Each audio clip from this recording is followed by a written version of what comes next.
Hello everyone, welcome back to my YouTube channel. આજે હું તમારા માટે બાળકોના સ્નેક્સ માટે એક ખૂબ જ હેલ્ધી અને ખૂબ જ સરસ મિની ભાખરી પીઝાની રેસીપી લઈને આવેલી છું. ચાલો તો રેસીપી સ્ટાર્ટ કરીએ. તેના માટે મેં એક બાઉલની અંદર ઝીણો ઘઉંનો લોટ લીધો છે અને તે જ બાઉલના માપથી તેટલા જ પ્રમાણમાં મેં ઝીણો સોજી લીધો છે. એ બંનેની અંદર મેં 2 ટેબલ સ્પૂન તેલ એડ કરી દીધું છે. સ્વાદ પ્રમાણે મીઠું એડ કર્યું છે અને હવે આ બધી જ વસ્તુઓને સારી રીતે મિક્સ કરી દીધી છે. પછી તેની અંદર મેં જરૂર પ્રમાણે થોડું પાણી એડ કરીને તેનો કઠણ લોટ બાંધવાનો છે. જે આપણે ભાખરી માટે બાંધતા હોઈએ છીએ તેવો લોટ મેં અહીંયા આગળ બાંધ્યો છે. અહીંયા ખાસ ધ્યાન રાખજો કે આપણો લોટ ઢીલો ન થઈ જાય. આપણે લોટ ઢીલો નથી કરવાનો, આપણે કઠણ જ લોટ બાંધીને રેડી કરવાનો છે.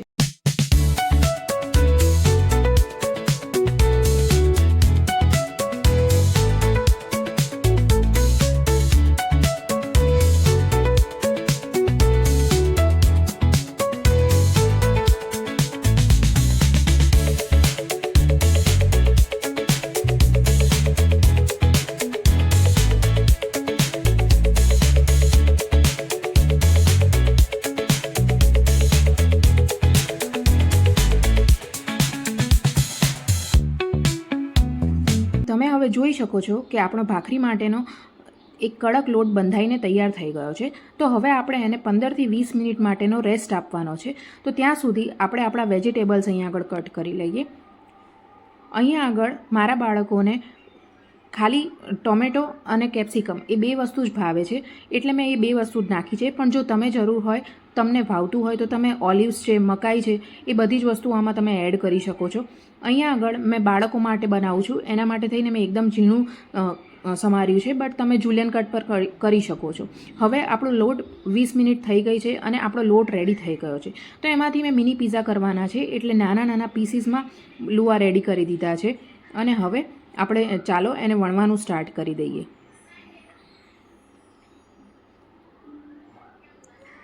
હવે તમે જોઈ શકો છો કે આપણો લોટ કેવો સરસ બંધાયો છે. તે ફટાફટ વણાઈ રહ્યો છે. હા, અહીંયા આગળ ભાખરીની કિનારીઓ તૂટી રહી છે.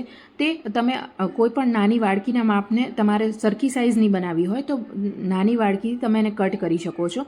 અહીંયા ખાસ ધ્યાન રાખજો કે ફોકથી એને કાણા પાડવાના, કે જેના લીધે ભાખરી ફૂલી ના જાય.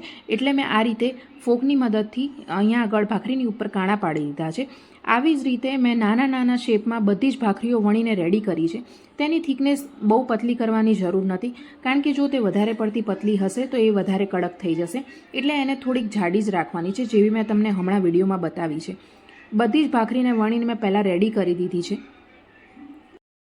મારી બધી જ ભાખરી વણાઈને રેડી છે. હવે આપણે એને રોસ્ટ કરવાની પ્રોસેસ ચાલુ કરીએ. તો પહેલાં આપણે ભાખરીને શેકી લેવાની છે. આ ભાખરીને ખૂબ જ ધીમા ગેસે શેકવાની છે. લો ફ્લેમ ઉપર જ્યારે તમે એને શેકો છો તો 7થી 8 મિનિટ જેટલો ટાઈમ એ લેશે. મેં અહીંયા બધી જ ભાખરીઓને સાથે શેકી લીધી છે, એટલે હું તમને એ બતાવું છું, કારણ કે મિની ભાખરી છે એટલે અંદર આવી શકે છે. આ ભાખરીને શેકાતા ઓલમોસ્ટ 7થી 8 મિનિટનો ટાઈમ લાગ્યો છે મારે, અને એટલો લાગશે. આ ભાખરીને તમે ધીમા ગેસે જ ચડવા દેજો. જો તમે આને ફાસ્ટ ગેસ ઉપર ચડાવશો તો એ ઉપરથી શેકાઈ જશે પણ અંદરથી કાચી રહી જશે. એટલે તમે જોઈ શકો છો કે અહીંયા આગળ કોઈ બી ભાખરી આપણી ફૂલી નથી અને એ ખૂબ જ સારી રીતે શેકાઈ રહી છે.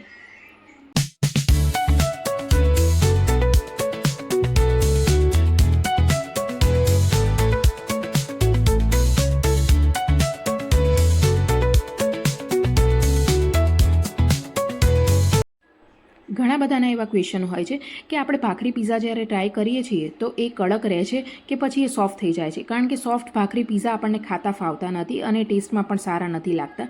તો એનો આન્સર છે કે ના, આ ભાખરી પીઝા કડક જ રહેશે, કારણ કે આપણે અહીંયા રવો એડ કર્યો છે. રવો એડ કરવાથી એ આપણને એકદમ ક્રિસ્પી લાગે છે. તો તમે એને ઠંડી થઈ ગયા પછી 5 કે 6 કલાક પછી પણ ખાશો તો એ તમને સોફ્ટ જ લાગશે અને ક્રિસ્પી જ લાગશે. એ ઢીલી નહીં થઈ જાય ભાખરી. એટલે તમે આ એકવાર જરૂરથી ટ્રાય કરજો અને તમારા રિવ્યૂઝ મને કમેન્ટ સેક્શનમાં જણાવજો કે તમારે આ ભાખરી પીઝા કેવો થયો હતો, અને તમારે બીજી કઈ રેસીપી હવે જોવી છે તે પણ મને કમેન્ટ સેક્શનમાં જરૂરથી જણાવજો.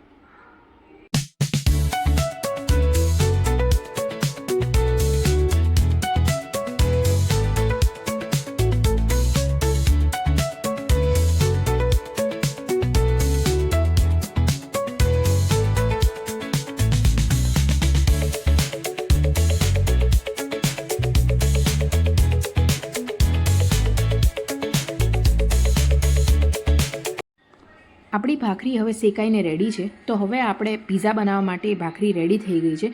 તો જે બાજુ ઉપર આપણે ફોકથી કાણા પાડ્યા હતા, પહેલાં આપણે એ ભાગને સારી રીતે રોસ્ટ કરી લઈએ. મેં અહીંયા બટર નાખ્યું છે, તમે ઘીનો યુઝ પણ કરી શકો છો. એટલે અહીંયા આગળ બટરની મદદથી એ ભાખરીને પહેલાં એ સાઈડ ઉપર સારી રીતે ધીમા ગેસ ઉપર શેકી દઈએ. અને જ્યારે એ ભાગ સારી રીતે શેકાઈ જાય પછી બીજા ભાગ ઉપર બટર અપ્લાય કરીને તેને આપણે ફેરવી દઈએ.